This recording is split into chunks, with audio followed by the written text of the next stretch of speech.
Hello, I am Maritza Lara, age 29, and September 19th, 2015 is the date, and we're in Sacramento, California. I am here with my sister. My name is Idania. I'm 34 years old, September 19th, 2015, in Sacramento, California. And I'm here with my sister Maritza. And I actually want to have a conversation with you about our border crossing, which I think is the probably as far as my life goes anyway, because I don't have a ton of huge big events in my life. But I think that's definitely one of the most defining decisions and one of the biggest events that has impacted my life just because of where we are and how my life unfolded. And so I think that would be beneficial for other people to hear and really for us to connect, because I think other people have told us how it happened, but I don't know that I've thought about it or have heard your side of the story or how you remember it being so young. I think I was 3 years old when we crossed, and you were 8. And so being so young and having that decision made for us and how that impacted our lives. So, do you remember very much about the events that happened before we crossed? Do you remember, my mom coming up here, or what what we went through at that age? Because I think I was too young to even remember that. Right. I think I remember the most was being worried. And one of the things that worried me as a young, 9-year-old, was mostly how it was going to affect you.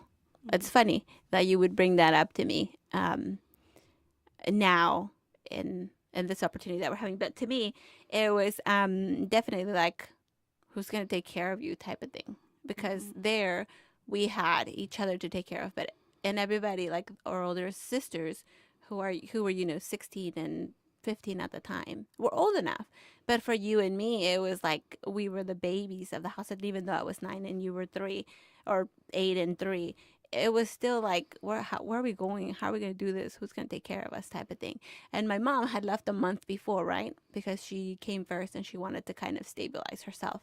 And I think in the beginning, it was for her to be here a longer amount of time before she brought us up. And that, of course, didn't happen just because she couldn't be without us. She couldn't bear the thought of being without us, and not knowing what was going to happen with us. That summer, I remember, it was just everything was kind of up in the air. No, we didn't really know, and nobody really told us. I think because we were the younger ones.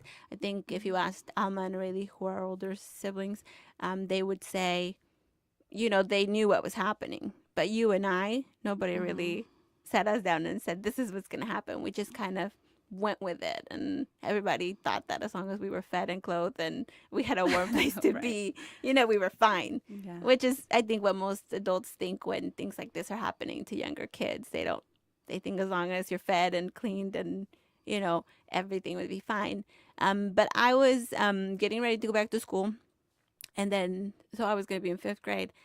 And then all of a sudden, I was told, no, you're not going to school, which I thought, that's odd. And it was kind of like it threw my whole routine. Like the only thing that I knew kind of like my normal life was thrown out of whack. And so I was fine with it. I understood that I kind of had to follow my mom. Um, but at the same time, it was hard because it was like, well, this is what's important to me type of thing. Um, Did you know that we were gonna go to see my mom? Like, did you know that we were gonna go to meet her? Because she didn't come back down to no. Cuernavaca, which is where we were living at the time. No, and again, I thought it would be longer than that. I didn't think it was going to be, a month. It was almost like, and the month passed really fast. I mean, it was almost like she was going to go, she left so fast. And then, she did tell us, I'm going to come back and get you. But all of a sudden, it wasn't, I'm going to come back. It was like, you're going to come meet me. And it was really, really fast. Like I said, it wasn't, we were barely getting into the whole, somebody's going to come and take care of you while you're here. And my dad kind of wanted to step in and take over with us, for us. And then he didn't. He had like his aunt take care of us, which was fine. We didn't care. We still took care of ourselves. I think to an extent, because again, Alma and Aurelia were 16 and 15, and so they kind of did everything for you and me. Right. Which, so to you and me, that part didn't affect us very much, I don't think. The way I see it, anyways. But yeah, having to come meet my mom, it was almost like I didn't understand how far it would be and how crazy. Like the change, right? Yeah. How much of a difference, like we weren't going to be able to see like our close Right. family and Right.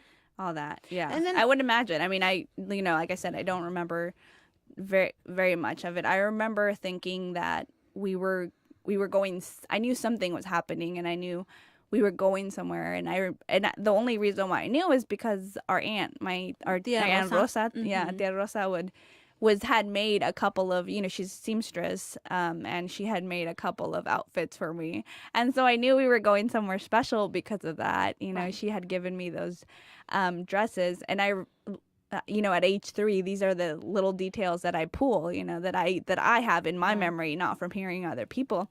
I remember her handing those, to me, and I was like, something's happening, like we're going somewhere because we're getting new clothes. So that's the extent to what I remember from that, from this huge event, and everything else is just Well, that's like just it. secondhand. Like I thought, like, I'm gonna go see my mom and I'm gonna reunite with her and I'm gonna be with her and this is a good thing.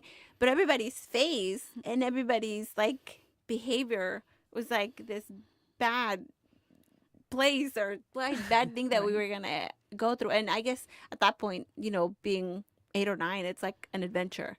And Right, you're yeah, going that's to how go I see felt your like, yeah, mom, right. which is great. But then everybody, again, their face is showing concern and they're worried. And my tia Rosa, the night before we left, she drove us to the airport.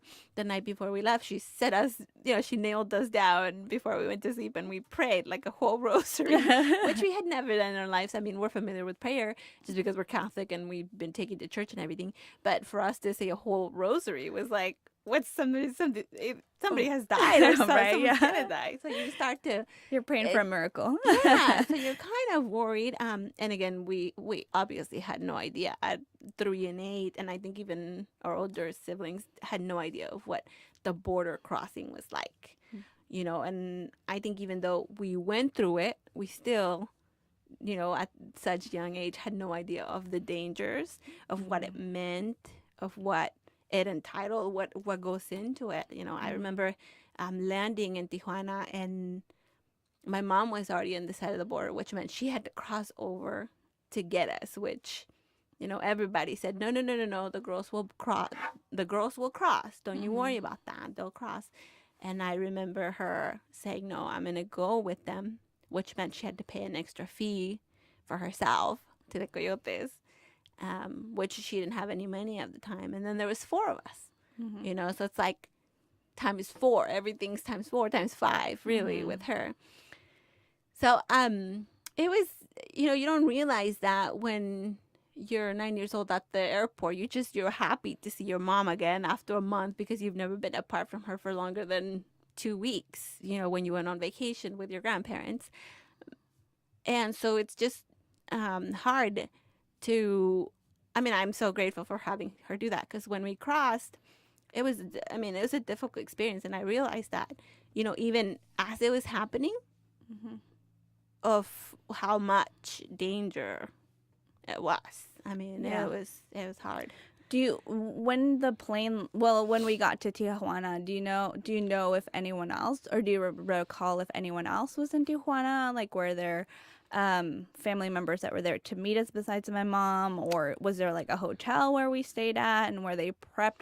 Because I crossed over separately Right. from you and the 2 older sisters and my mom. Right. So do you remember like being at a hotel, or who else was with you, or So what just kind of happened how was that happened? so what happened was my mom was in San Diego for that month, and then she was there in San Diego, and one of her cousins and his wife were the ones to help her. So she actually came to the airport with them in Tijuana to pick us up, even though they told her stay. So she came, and then they took us to a home where the coyote was going to come pick us up at night and then decide what was the best night to cross with, the weather or because we're obviously four young girls and then one woman who have to be transferred, and all those things are taken into account when somebody's going to cross the border. I mean, Right. you're talking about desert, you're talking about danger, you're out in the open. I mean, you're not going camping, you're going out in the wet in the wilderness. Yeah. And you have to walk, and it's hard terrain. Mm-hmm. So what ended up happening, they decided that they brought us there. They took you and they bundled you up and crossed you, just, drove you up to San Diego. And fortunately, at that time, it's not like it is now. I mean, they kind of just checked the vehicle and said, where are you going? And they tell you, whoever was driving, they go, oh, San Diego. Is that where you live? Yeah, that's where we live. Okay, go ahead. It's not like now where you have everything scanned, every document scanned. You're checked, 10 different ways, or your fingerprint, nothing like that. So you were in, Yeah. right away. Yeah, and I remember from my experience, from the little memory that I have being at that age, I do remember being bundled up, and I remember our we call her aunt, but my mom's cousin's wife, Sophia, and her cousin Chava, bundling me up, and Sophia like at that time, I don't know if laws were way more lax, but I remember her bundling me up in her lap and just holding me tight. And I mean, we, basically I remember the car moving, and that was it. I don't recall, getting on the plane or the house or having them get there. I specifically remember being in the car when we were crossing, though, which I think it was just, like I knew something was going on, and I obviously knew that I wasn't with you guys. I knew at that time. I know I wasn't with any of my sisters or my mom. I do specifically remember that they were in the car, and that, I was separated from you at that time. And I think we crossed at night. And this was in August or September? September. The end of August. It's Yeah. actually the end of September. The end of So August. around this time, Around this time. and it was at night, and that's what I remember from it. And then I stayed with them, with Sophia and Chama, for what seemed to me at that age an eternity. Yeah, I didn't know where anyone was. I think at that age, that was Traumatic. so traumatic. I can't imagine. But I'll tell you what. If it was traumatic for you, I think for us, being in that house, waiting for somebody to come get us and take us to the place. It wasn't to a place. It was for them to take us to you.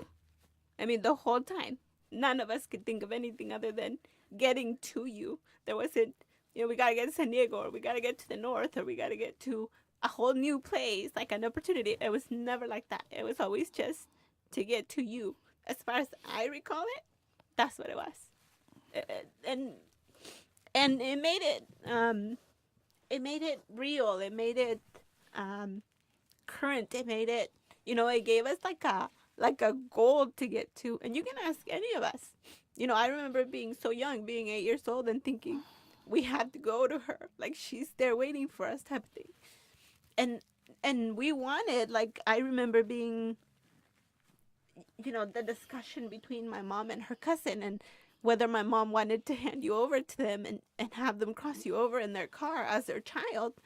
And my mom saying, no, we'll take her with us. And they kept saying, no, you don't have to. She's too young. You don't understand. You're not going to be able to carry her this long. And I remember, Ama, our oldest sibling, saying, no, we'll help. Me and Rayleigh will help my mom, and she'll be fine. And they kept saying, no, you don't get it. Like, and you didn't, again, we didn't understand what the terrain would be, that we would have to walk that much, that it was freezing cold. I mean, the temperature when we crossed must have dropped down to the 30s. Easy. Easy. And there was snakes, and there was mosquitoes, and there was, all sorts of things. So, I mean, in the long run, I think we understood, and it was obviously the right decision for you not to come as a 3-year-old. You don't need to be out in the desert, Right. For 2 nights or whatever it was.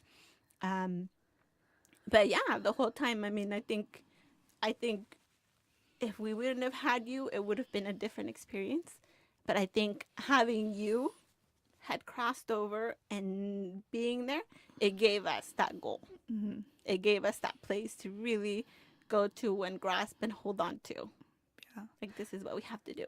Yeah, and I think I think about our cousins all the time, and there's been, back and forth with the two families, just history, but I am so grateful for them for, Oh, being there and definitely.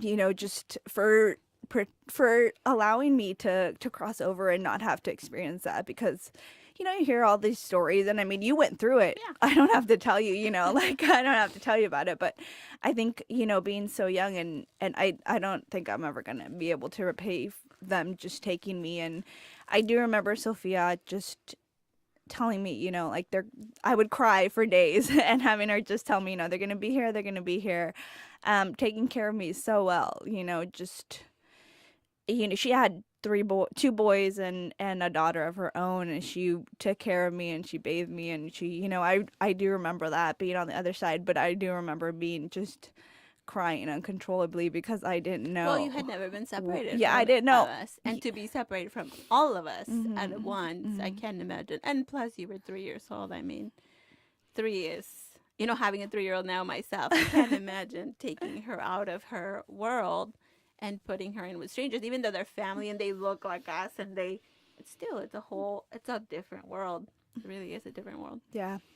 Yeah, it definitely is. I mean, I think my experience was, was nothing compared to what you guys had to go through. I mean, mom tells stories, and like there was a time or there was one of the days where you guys were crossing and someone's shoe got stuck, or It was my shoe. I lost a shoe. I came in the U.S. so with one shoe. where were you So guys? what happened is we were taken to the house to wait for our person to come get us, and they figured whatever the best weather was, whatever the best conditions were. So we finally, we got dropped off like at some road, which was like 10 miles from the border or whatever. So we walked like that whole night, and then when we got past the border, we walked probably another 2 or 3 hours. I remember the coyote saying, there was two of them.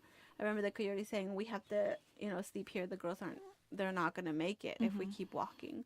Were you guys in a big group? Like, were there other men No. or Mm-mm. anyone else? It was just us three girls, my mom, and then the two men that had taken us. And so we kind of just found like a flat place, and the men said we'll take turns, and then we went to sleep. And my mom, of course, she said she didn't sleep all night 'cause she didn't know these strange men. She's out in the middle of nowhere with two teenagers and then an 8-year-old and herself, and she said, I didn't sleep all night. She acted like she was asleep, but she was not gonna put her guard down, because it's a dangerous place, and again, in the middle of nowhere with strangers. So then we woke up probably like at dawn. I remember waking up and the sun wasn't up yet, and we see these two, border patrol guys. Like, probably, I don't know, 100 yards from us. So were they in cars or they were walking? No, they were walking. They were walking, and they see us, and they make eye contact with us, and we all just kind of froze. Like, froze. They look at us, and then they literally turned around and walked away. And I can't tell you, it's still till now, just takes my breath away that I can feel them looking at me and like, this is over. Like, I'm going back. I'm never going to make it to you type of thing. Right. That's my feeling. And as soon as they turned around, we got up and we walked the other way. Then we walked probably for another, I don't know, another hour or two. And then we got chased. And then we got chased. We were followed. I think we came up again to border patrolmen, and then those border patrol officers were in cars. Mm-hmm. They got off the cars and they chased us through, like, I don't know, wetlands, whatever it was, mud or whatever. And that's where I lost my shoe.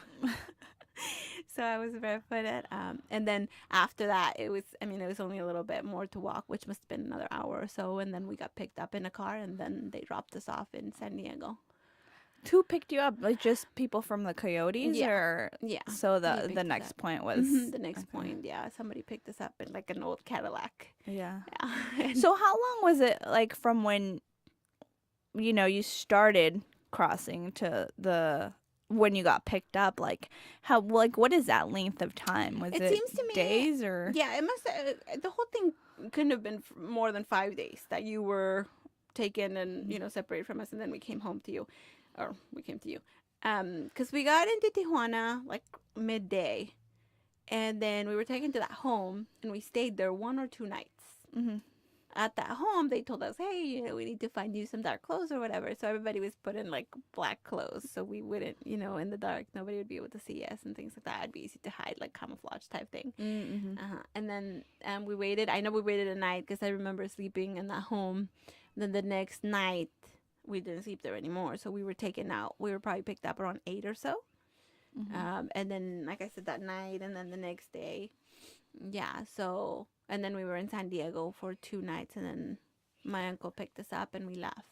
Yeah. So, yeah, you weren't, I mean, I think you were on your own probably 3 days. Now, when they picked you up, did they drop you off at Chava's house, Chava and Sophia's house? So you guys didn't have to like to do a in between like house home, right? Between the border crossing. No, not like it is now. Yeah. Yeah, no, now you hear about, you know, somebody needs to come get you or the money needs to be deposited. Back then it was all, I mean, but we're talking about 1991. Right. It's all cash, and I don't even think you did wires. Back then it's like cash, like on delivery type thing. Yeah. Yeah. And then I do remember you guys coming, like getting to Chava and Sophia's house.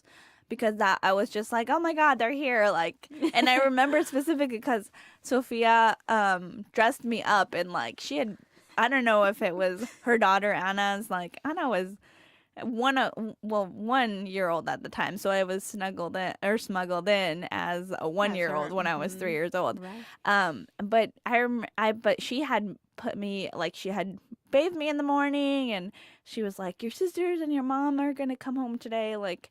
And I don't know if I didn't believe her because I was just like, I really thought it had been like, it'd been a month, you know, since I'd seen anyone that I knew. You know, and I remember her putting me in this like big, you know, dress, you know, little girl's dress with all the frills and the bows. So I knew you were coming. And then I finally did see you, and I remember seeing my mom. You know, I remember just vaguely, very vaguely, but I remember, you know, being out there. They lived in a trailer home, and I remember you guys coming up, and I mean, that was, for me, that was kind of like the end of it, you know, like as far as the crossing was. So for me, it was, I think, while it was traumatic because it, you know, was just the whole experience and being kind of taken away from my family and from everything I knew. That was traumatic in itself, but you know, that for me, that was kind of the end of it. You know, I thought after that everything would be fine. I think for us was, well, I think definitely for me anyways, was the same thing. Like, you were our goal, and that was you. As soon as we saw you, as soon as we knew you were there and we were there with you, I mean, we had made it. Like, it wasn't even like, I'm telling you, it wasn't even like a, you know, the norte or the other side, or, you know, that was the goal, was to get to you whether or not we were over. It's funny, nobody tells you like you're now crossed. Nobody tells you like you're on the other side now. Nobody tells you this is, you know, you're on safe ground type of thing. Nobody told us, that's for sure. Maybe my mom knew what was happening. I didn't know what was happening, but when we saw you, when we knew you were in that house, it was like, we made it. We're here. Like, we're there. Yeah, right. We're at Sophia and Chava's house. And, you know, this past year that we were in San Diego, I mean, I hadn't been back to San Diego since then at all. You know, I lived in Santa Barbara for a little bit, but didn't make it down to San Diego. And just seeing their, you know, Sophia took me to their trailer home where we came, and she's like, do you want to go see? I was like, okay, you know, sure. And I saw it and I was like, oh yeah, that's where we were, you know, and that's where we stayed. That's where I stayed. It's funny how much it brings back. Yeah, it's like, you know, a flood of memories. Yeah, things that you let go or filed away, and or they are in front of you. Yeah. So seeing that was, I think, you know, I don't even know if she realized it, but it was so, you know, it was just like kind of like a realization that it did happen. And, you know, at that age and remembering it now, I remember bits of it. I don't remember details. I don't remember long periods of like that experience, but I remember just almost like flashbacks, you know, and being in front of their trailer home where I stayed and where you guys came up, you know. I like that just kind of puts it into like I did go through that, you know, like your memory sometimes, like you said, you know, files it back Yeah. and it. I think it's just painful to have. I mean, obviously you had a traumatic experience being torn away. You cried the whole time. I remember seeing you, and your eyes were just bloodshot.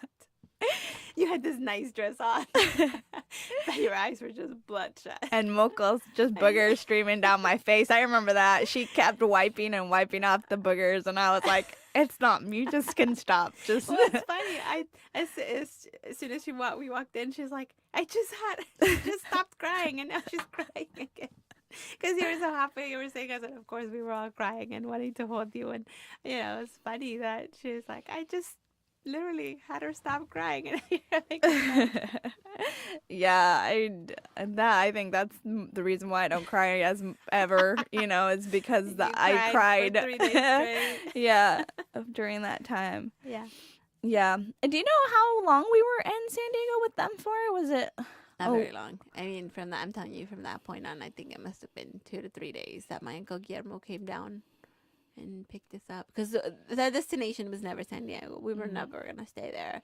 I mean, those are our cousins. And, I mean, as grateful as we are to them, we weren't, you know, that close to them. I mean, we had our uncles up here, which are my mom's, you know, brothers and sisters. And so the goal was up here to be with them. I think San Diego would have been good for us, but yeah. Yeah, well, the work was for my mom was up here in Sacramento, right? Not really. She didn't really have a destination where to go. I mean, even when she got here, the first month she was here, she did like a whole nanny thing, which, you know, didn't work out for her. She didn't like it, and then she'd have to be away from us, so kind of leaving us again, which was she didn't want to do, and I think she knew that from leaving us that first month. So I think she realized it as soon as, you know, she tried it again, and yeah, that's not what she wanted to do. I think her being so far away from everybody and everything kind of told her, you know, you have to find a job where you can be with the girls at least for some time during the day rather than come home on the weekends, spend a couple of hours with them, and then go back on Monday night or Sunday night. And then again the whole week, and then the weekend comes in again. So I think she realized that pretty soon, and, you know, she went away from that. And so I think you know, and Sophia did offer for us to stay in San Diego and find a place. And, you know, Sophia used to clean houses back then, and she made a pretty good living. I mean, she still does. Just because homes down there, you know, that's the thing to do. They're big houses and people have money to spend on and stuff. So we could have stayed there, but I think my mom felt more comfortable with her siblings up here. And when we drove up, we stayed with my Uncle Guillermo and his wife At the time. Marcia. Yeah. Yeah. And we were there with them for a while. Was it? Do you think? No. A couple of months. It was not.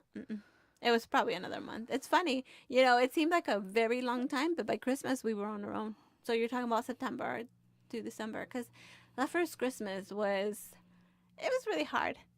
Maybe you don't remember it, but it was really hard. Remember. I think at that time I've always been pretty conscious of what happens around me. I may not understand everything, Right. but that's my personality. You know, I take into So we were probably with my Uncle Guillermo for a month, I would say, max, and we couldn't be there. We couldn't be there because his apartments were Section 8, and so he couldn't have more people stay there. So it wasn't like you know, it was his own place. He could kind of have however many people there. So yeah, we were out and about pretty quickly. I mean, we got enrolled in school, and the school was close to us, and it was nice there. Like, the apartments were nice, but, you know, it was not the place where we could be. So when we first came up, we lived in Rio Vista, right? Rio Vista. that was where we lived, in Rio Vista. And again, the high school was just where the girls and Rainy went to school with, was just right behind those apartments. I mean, it was simple, it was easy. And my school was probably right down the way. But yeah, after that we stayed. My mom started to work at Rogelio's right away. So by, I think, October, maybe latest November. And she got that job there and was stable. and that's where she met Gus Garcia. And then Gus, saw how hard she was working, and she talked to him about, she needed a place for us and how she had brought us up here and she was trying real hard. The cook at that time was Doña Berta. Mm-hmm. And Berta had told my mom that Gus had a house and that he was really never home and that he might be able to rent us a room or so. And that's how we got to him, because we didn't really have a lot of money. I mean, obviously, you own one income of, my And she was mom. working part-time at She that was time, working right? part-time Yeah. and as a dishwasher, and you're talking about 4 girls, 4 Yeah. growing girls. Yeah. And of course, we didn't have anything. I mean, you're not talking about a sweater or, another pair of shoes. I mean, nothing. You're talking about the dress you're wearing and maybe a set of pants. And that was it. I mean, no blankets, no dishes, no anything. So Gus took us in pretty much on my mom's good word that she would work and pay him back whatever it was. I mean, no deposit, no anything. And I remember he'd charge my mom $300 a month and for that room. Right, and we had we all stayed in one room, right? When Oh, it yeah, was yeah, like the master bedroom in his home. yeah. Could you talk about the first Christmas? So that first Christmas was at Gus's, and it was hard by far. I mean, my mom had no money, and we were not used to having no money because my mom, of course, had her little grocery store at home in Mexico. It was like a corner store, and there was always food, and there was always money coming in, and she always made this big feast for Christmas with the rest of the family, and all of a sudden, we were kind of on our own. And there was no Christmas tree, and there was no Christmas presents, and there was no food. And she wasn't going to get paid till the following week because it would be the first. So our sister, the oldest sibling, was cleaning Mrs. Perez's house down the street from us. Mrs. Perez's house, who also got us to her, like, connected us to her. And she had gone that day, and Miss Perez had given her $15 for helping her that day in cleaning the house. And my mom had been vacuuming that day at the restaurant, and she had found $5 under one of the tables, and she had given it to her boss, Roy. And Roy said, well, you could keep it. You found that, you keep it. Mm-hmm. And so we had $20 for Christmas dinner. But we made it what it was. I mean, because at the beginning, on the 24th of December, we would have had little or nothing. It was like milk and cereal, cornflakes. And I remember Alma coming home and saying, here's $15. We can have dinner for Christmas. And she went to the grocery store and she bought a loaf of white bread. She bought mayonnaise. She bought ham. She bought tomato and avocado. And she bought a can of jalapenos, of course. And she bought a bottle of juice. And that was our Christmas dinner. And Yeah. it's funny now, when I think of Christmas, every single year, I think that's something. I'm not sure. It's not painful. It's not, and I'm crying, but it's not painful to me. To me, it's like joy that we were so blessed that we had, first of all, we had work, even though it wasn't for me and it wasn't maybe for you. But even then, we had jobs that we could excel in and make My money, mom, yeah. like provide, make a profit. My mom was working, and the whole thing behind it, my mom could have taken those $5 and put them in her purse, and ran away with them because she knew how much we needed it. But I remember her saying, I found these, so I gave them to my boss, and he said, no, you keep them. So to me, that meant a lot. Like, even if you're in such need, and even though she would have wanted to bring that home to us, even though it's just $5, it just means a lot. That I always thought would I have done the same thing? But it's such a great example, and that's just who my mom is. And then Alma, she is just such a great example. Always so giving and always so nurturing and, caring for us. Because as 15-year-old, why would you want to Right? Like you think about the 15-year-olds now and what they nowadays? have. Yeah. And you wouldn't expect somebody to share that with you.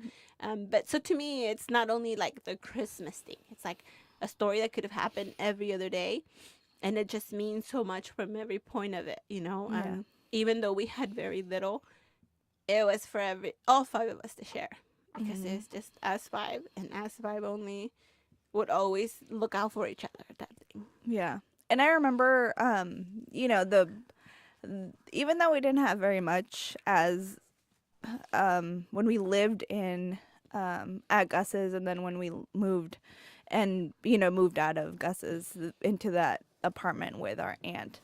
I remember that time in that my childhood. I never felt like even though we were like technically, like I think about it now, like low income because of how much my mom made.